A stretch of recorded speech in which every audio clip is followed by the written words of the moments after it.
राहुल गांधी को सजा देता है तो मोदी भी अगर उस तरह का बोलते हैं तो उनको भी सजा होना चाहिए। अमित शाह को भी उसी तरह का सजा होना चाहिए। जुर्म जब बेहिसाब होता है तभी जाके देश में इनकलाब होता है, और ये जो जुर्म हो रहा है वो इनकलाब की तैयारी है। सिर्फ लीडर निकल जाएगा इसमें तो पूरे देश में क्रांति हो जाएगी, और देश में कोई भी आदमी MP MLA तो बन ही नहीं सकता है, क्योंकि उस पर 100 केस हो जाएगा भाषण के दौरान बोलने का, और सबको सजा हो जाएगा पूरे देश में 10 जगह से। अगर स्पीडी ट्रायल चला कर अगर उसमें इस केस को डाल करके और ऊपर में अपील को जल्दी से सुनवाई करा दिया जाए और उसमें ये बरी हो जाएंगे तो ऑटोमेटिकली वो फिर वापस हो जाएंगे। इसमें तो न्यायालय के अस्तित्व पर भी खतरा आ जाएगा अगर वो चेहरा देख करके जजमेंट देना शुरू करेगा तो। नेतागिरी में MP MLA में schedule caste, schedule tribe, most backward, OBC और माइनॉरिटी समाज के लोग हैं। मोदी उनके लोग हैं, उनके चहेते हैं, आरक्षण विरोधी समाज का वो चहेता है, इसलिए उनके लिए इस तरह का जजमेंट हो जाए कि इस देश के न्यायपालिका में 97% लोग सिर्फ और सिर्फ आरक्षण विरोधी समाज के लोग हैं। इसलिए हम मांग करते हैं पूरे भारत के राष्ट्रपति से, भारत के मुख्य न्यायाधीश से, कि इस तरह के असंवैधानिक जो काम हो रहे हैं उसको बंद कराया जाए, नहीं तो देश में लोकतंत्र बचेगा नहीं और लोकतंत्र के जगह पर जज तंत्र स्थापित हो जाएगा जो देश के लिए घातक है। राजनीतिक रैली में जो बयान दिए जाते हैं और उसको अगर आप न्यायिक प्रक्रिया में घसीटते हैं, लेकिन इस तरह के जो जजमेंट आ रहे हैं और इस तरह के जो कानून बनाए जा रहे हैं पार्लियामेंट से कि एक साधारण जुडिशियल मजिस्ट्रेट भी 2 साल का सजा कर देगा तो वो लोकतंत्र से वंचित हो जाएगा, तो ये बिल्कुल संविधान के प्रियम्बुल का उल्लंघन है और लोकतंत्र की हत्या है। क्योंकि अगर मान लीजिए कि वो व्यक्ति जिसको एक जुडिशियल मजिस्ट्रेट ने 2 साल सजा करके उसको वंचित कर दिया चुनाव से, और सुप्रीम कोर्ट से वो रिहा हो गया कि उन पर जो आरोप था प्रमाणित नहीं हुआ, गलत था, तो फिर उसका जो 6 साल 7 साल 8 साल जो वंचित रहा उसका कंपनसेशन का तो कोई व्यवस्था है नहीं। 1993 के बाद जुडिशियल एक्टिविज्म इतना बढ़ा है, और बढ़ने का कारण ये है कि न्यायपालिका में schedule caste, schedule tribe, most backward, OBC और माइनॉरिटी समाज के न्यायाधीश नहीं हैं, तो उनको अब वंचित करने के लिए न्यायालय का मिसयूज, इसको हम लोग लीगल भाषा में बोलते हैं abuse of process of the court. अच्छा, 2019 लोकसभा चुनाव में जब राहुल गांधी कर्नाटक में भाषण दे रहे थे तभी राहुल गांधी मोदी जी के खिलाफ बयान देते हैं, और उसके बाद अब राहुल गांधी जी की जो सदस्यता है वो ख़त्म हो गई है। इसी मुद्दे पर बात करने के लिए हम अरुण कुशवाहा सर हैं, पटना हाई कोर्ट के सीनियर वकील हैं। सर, 2019 में राहुल गांधी कई रैली किए, कई जगह भाषण दिए, लेकिन भाषण के आधार पर, उनके स्टेटमेंट के आधार पर उनकी सदस्यता ख़त्म कर दी गई है। कई लोग कह रहे हैं कि ये लोकतंत्र की हत्या है और ये तानाशाही है।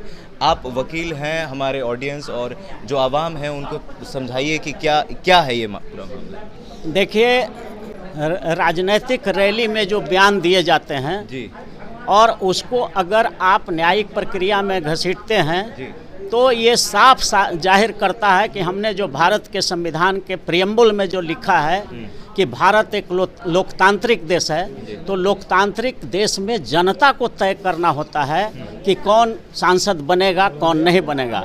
लेकिन इस तरह के जो जजमेंट आ रहे हैं और इस तरह के जो कानून बनाए जा रहे हैं पार्लियामेंट से कि एक साधारण जुडिशियल मजिस्ट्रेट भी 2 साल का सजा कर देगा तो वो लोकतंत्र से वंचित हो जाएगा, तो ये बिल्कुल संविधान के प्रियम्बुल का उल्लंघन है और लोकतंत्र की हत्या है।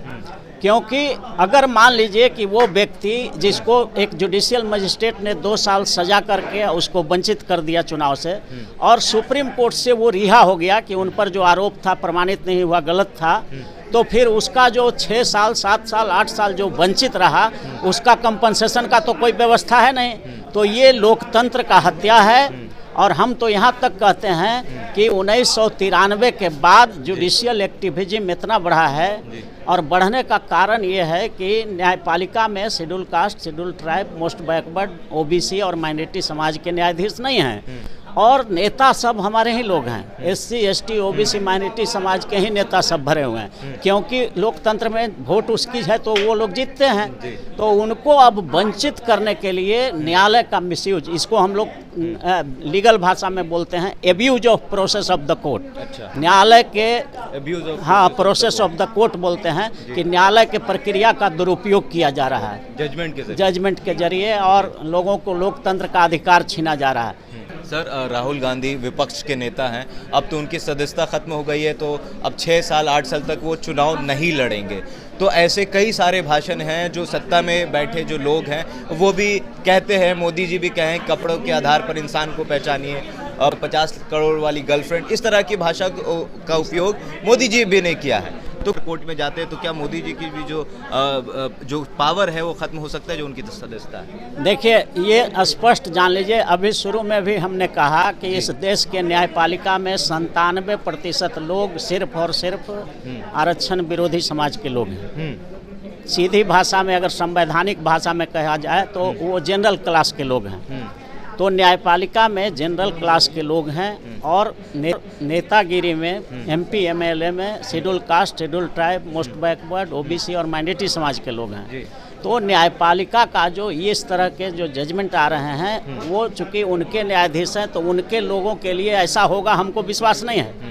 चूँकि मोदी उनके लोग हैं, उनके चहेते हैं, आरक्षण विरोधी समाज का वो चहेता हैं, इसलिए उनके लिए इस तरह का जजमेंट हो जाए हमको नहीं लगता है कि ऐसा होगा। न्यायपालिका को इस तरह का हम उससे आशा नहीं करते हैं। लेकिन अगर वही आदमी अगर आरक्षण के लिए लड़ रहा है, कोई नेता SC ST OBC के लिए लड़ रहा है तो उसको तुरंत सजा हो जाएगी। हो सकता है हमें भी सजा हो जाए, लेकिन सजा होने से डरने की जरूरत नहीं है। नेल्सन मंडेला 28 बरस जेल में रहा, 27 बरस। उसके बाद वही आज अमर है, नेता वही है, महान है, प्रेसिडेंट भी बने, महान नेता वही है। गांधी जी को भी जेल हुआ था।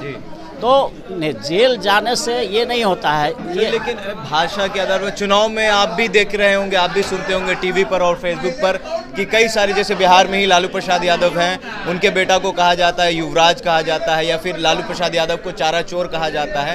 तो क्या इस तरह के मामले को भी सीरियस लेना चाहिए कोर्ट में? अगर राजनीति न्यायालय अगर अपना अस्तित्व बचाना चाहता है और वो इम्पार्शियल दिखना चाहता है पूरे भारत में, तो न्यायालय के अस्तित्व पर भी खतरा आ जाएगा अगर वो चेहरा देख करके जजमेंट देना शुरू करेगा तो। इसलिए मैं इस देश के हित में और इस देश के न्यायपालिका के हित में कहना चाहता हूँ कि न्यायालय को कम से कम डिस्क्रिमिनेशन नहीं करना चाहिए। आर्टिकल 14-15 में है कि 15 में आर्टिकल में है कि there shall be no discrimination upon the religion, race, caste and colour, और ये जेंडर पर भी नहीं डिस्क्रिमिनेशन करना है। तो ये संविधान का मौलिक अधिकार है। अगर आप चेहरा देख करके अगर कोई वही शब्द अगर कोई दूसरा इस्तेमाल किया तो उसको सजा नहीं कर रहे हैं, वही अगर दूसरा SC ST OBC माइनॉरिटी का कर रहा है तो उसको सजा कर रहे हैं या उसके लिए लड़ने वाले कर रहे हैं, तो ये तो न्यायपालिका के अस्तित्व पर खतरा आ जाएगा। इसलिए हम न्यायपालिका से भी आग्रह करना चाहते हैं और fair criticism of judiciary is no contempt. Section 5 of court of contempt act कहता है कि साफ सुथरे शब्दों में न्यायालय का आलोचना करना, अवमानना नहीं होता है। तो हम फेयरली क्रिटिसाइज करते हुए कहना चाहते हैं कि न्यायालय को कम से कम संविधान के आर्टिकल 15 में जो व्यवस्था है कि रिलीजन, रेस, कास्ट पर डिस्क्रिमिनेशन न करे, वो एक तरह का, अगर राहुल गांधी को सजा देता है तो मोदी भी अगर उस तरह का बोलते हैं तो उनको भी सजा होना चाहिए। अमित शाह को भी उसी तरह का सजा होना चाहिए। और जितने भी लोग उस तरह के, सब तो आजकल रिकॉर्डिंग है, कोई संसद में होंगे नहीं, तो संसद में कोई नहीं होंगे तो लोकतंत्र की हत्या होगी। तो इसलिए हम लोग चाहते हैं कि जुडिशियरी अगर इस तरह का एक्टिविज्म करेगा तो या तो सब पर करे तो जनता साथ है, लेकिन चुन चुन करके पिक एंड चूज पर इस तरह का होगा तब तो फिर न्यायपालिका। सर फाइनेंशियल एक्सप्रेस ने कुछ लिखा है सर, लिखा ये है कि कानून में एक प्रावधान है जिसे कहते हैं 202 कहते हैं। सेक्शन 202(1) ऑफ CRPC ये प्रावधान विशेष रूप से इसलिए बनाया गया है ताकि एक जगह हुई वारदात के लिए बहुत दूर के इलाकों में शिकायत दर्ज कराए तो मजिस्ट्रेट को न्यायिक प्रक्रिया शुरू करने से पहले जांच करानी होगी कि ये केस में उसके भौगोलिक अधिकार क्षेत्र में आता भी है या नहीं। बिल्कुल, जुरिस्डिक्शन का मामला होता है जी। अब जहाँ पर भाषण में बोला गया कानूनतः सीआरपीसी का जो प्रोविजन है उसके तहत वहीं केस होना चाहिए जहाँ पर काउज ऑफ एक्शन एराइज करता है। तो जहाँ पर जिस नेता ने बोला उसी डिस्ट्रिक्ट जज के जो डिक्शन में केस फाइल होना चाहिए, कानून यही है। लेकिन आजकल लोग इसको जो डिक्शन बना देते हैं ये कह करके कि हमारी भावना यहाँ भी आहत हो गया, इसलिए हम यहाँ प्रभावित हुए, इसलिए काउज ऑफ एक्शन यहाँ भी हो गया। लेकिन इस तरह का अगर मामला होने लगेगा तो देश में कोई भी आदमी MP MLA तो बन ही नहीं सकता है, क्योंकि उस पर 100 केस हो जाएगा भाषण के दौरान बोलने का, और सबको सजा हो जाएगा पूरे देश में 10 जगह से। तो ये बिल्कुल गलत परंपरा है। और ये बात ज़रूर है कि लोगों को मर्यादित भाषा का, पार्लियामेंट्री शब्द का इस्तेमाल करना चाहिए, लेकिन ये सब के लिए लागू होना चाहिए, न कि सिर्फ एक वर्ग के लिए या एक क्लास के लोगों के लिए या वैसे नेताओं के लिए जो गरीबों के लिए लड़ रहा है, सिर्फ उसके लिए ये नहीं होना चाहिए। और सभी पर एक समान हो तो कोई बात नहीं है। सर आखिरी सवाल ये करेंगे सर कि अब देखने के लिए लग रहा है कि एक समय घोषित आपातकाल था, इंदिरा जी के टाइम में आपातकाल लग गया था, लेकिन अब अगर कोई संस्थान जैसे मीडिया है, मीडिया अगर सरकार के खिलाफ बात करती है तो उनके ऊपर केस मुकदमा हो जाता है। कोई विधायक अपने समाज की आवाज़ उठाता है, सरकार के खिलाफ कोई बात होती है तो उनको भी अंदर डाल दिया जाता है, सांसद में माइक बंद कर दिया जाता है। तो क्या लगता है कि सर अब भी लोकतंत्र जिंदा है? देखिए, एक बात तो स्पष्ट है कि जुर्म जब बेहिसाब होता है तभी जाके देश में इनकलाब होता है। और ये जो जुर्म हो रहा है वो इनकलाब की तैयारी है। पूरे देश के 120 करोड़ जो schedule caste, schedule tribe, most backward, OBC, minority समाज के जो लोग हैं, जिनके ऊपर जो अत्याचार हो रहा है, ये अंदर अंदर आग तितकी जल गया है। अब कोई एक सिर्फ लीडर निकल जाएगा इसमें तो पूरे देश में क्रांति हो जाएगी। और पूरा सत्ता के चारों अंग, हमने शुरू में कहा कि सत्ता का 4 अंग होता है, न्यायपालिका, कार्यपालिका, विधायिका और मीडिया प्राइवेट सेक्टर में। इन चारों तंत्रों में जब तक 90% हिस्सेदारी SC, ST, OBC, माइनॉरिटी का नहीं होगा तब तक हमारे साथ इसी तरह के अन्याय होते रहेंगे। इसलिए हम लोग संपूर्ण आरक्षण क्रांति का आगाज किए हुए हैं। पूरे देश में चलेगा, सत्ता नहीं, संपूर्ण सत्ता हमें चाहिए। यानी कि न्यायपालिका, कार्यपालिका, विधायिका और प्राइवेट सेक्टर के मीडिया में भी हमारे SC, ST, OBC को जनसंख्या के अनुसार 90% हिस्सेदारी चाहिए। और जब संपूर्ण सत्ता की लड़ाई होगी भारत में, तब जाकर के देखिएगा कि जो जजमेंट अभी आपके खिलाफ आ रहे हैं वो ऑटोमेटिकली आपके पक्ष में आने लगेंगे। तो ये होने वाला है, तथ्य के आधार पर आने वाला। सर आखिरी सवाल ये करेंगे आपसे कि क्या राहुल गांधी तो अभी तो उच्च न्यायालय में जाएं या फिर सुप्रीम कोर्ट में जाएं और उनकी जो सदस्यता है, उनके ऊपर जो आरोप है ये गलत साबित हो जाए, तो क्या उनकी सदस्यता वापस मिल सकती है? देखिए, बिल्कुल मिल सकती है। अगर स्पीडी ट्रायल चला करके, जैसा कि मोदी जी ने ही या वर्तमान सरकार ने ही स्पेशल कोर्ट बनाया है MP MLA का ट्रायल करने के लिए। बहुत बहुत धन्यवाद सर। जब भी जानकारी लेना होता है, सही जानकारी लेना होता है तो हम लोग वकील साहब के पास जाते हैं, कोर्ट के पास जाते हैं और यही हम आखिरी उम्मीद होते हैं, सच क्या है गलत क्या है ये सारी चीज़ें बताते हैं।